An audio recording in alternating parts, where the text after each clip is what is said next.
你打一部手機，全球有20億人同你同步用緊同一個通訊工具，但係有好少人會知道呢一個嘅創辦人曾經喺三藩市灣區一棟嘅政府大樓外邊排隊攞食物券，而20年之後，佢喺同一座大廈裏邊簽下咗一份190億美元嘅交易。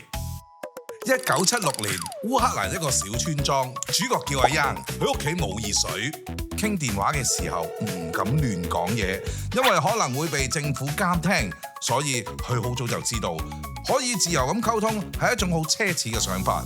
1992年，佢當時移民咗去加州 Mountainville， 佢同佢媽咪住喺一間非常之細嘅小公寓入邊，靠政府嘅救濟生活。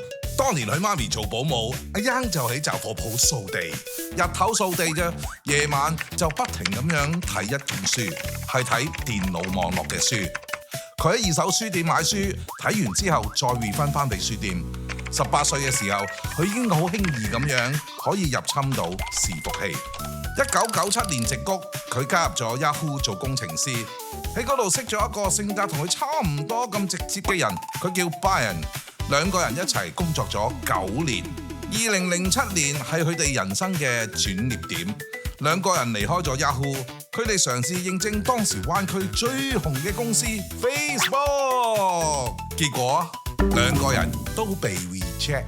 當時 Brian 仲喺 Twitter 嗰度寫 Facebook 拒絕咗我啫嘛，我會期待人生下一場冒險嘅歷程嘅。佢哋唔知道就係呢一句説話成就咗幾年之後科技史上邊一個巨大嘅改變。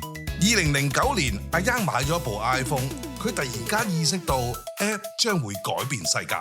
佢嘅想法其實非常之簡單嘅。嗱，如果手機通訊錄裏邊每一個人都可以直接咁樣傳訊息嘅話，唔知大家仲記唔記得啦？2009年前，我哋主要都係靠逐條同你計嘅短信 SMS 嚟 send 訊息，電話同電腦即時通訊，溝通又慢又唔即時。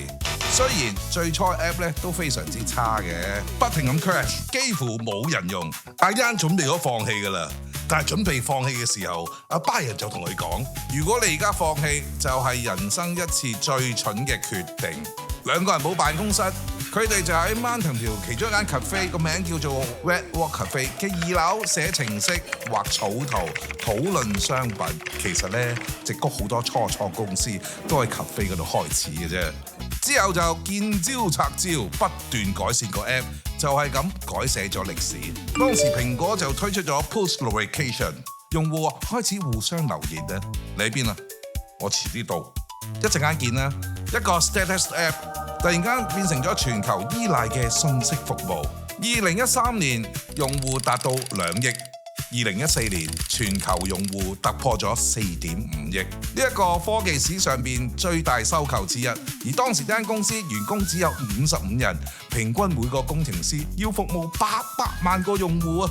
而最諷刺嘅係，幾年前 Facebook 曾經拒絕咗佢哋兩個，麻煩啦，門口喺嗰邊，一個轉眼就要用190億美元嚟收購。而簽下呢一份190億合約嘅地方，就係阿 Young 當年排隊攞食物券嘅政府辦公室。嗱，就係咁噶啦。有時改變世界嘅科技唔需要嗰啲豪華嘅會議室嘅，仲要開好耐會嗰啲呢。而呢一個改變世界嘅通訊應用程式個名字叫做 WhatsApp。一個移民少年，只要有諗法，夠膽冒險，唔放棄，灣區就係一個可以令大家重新開始人生嘅地方。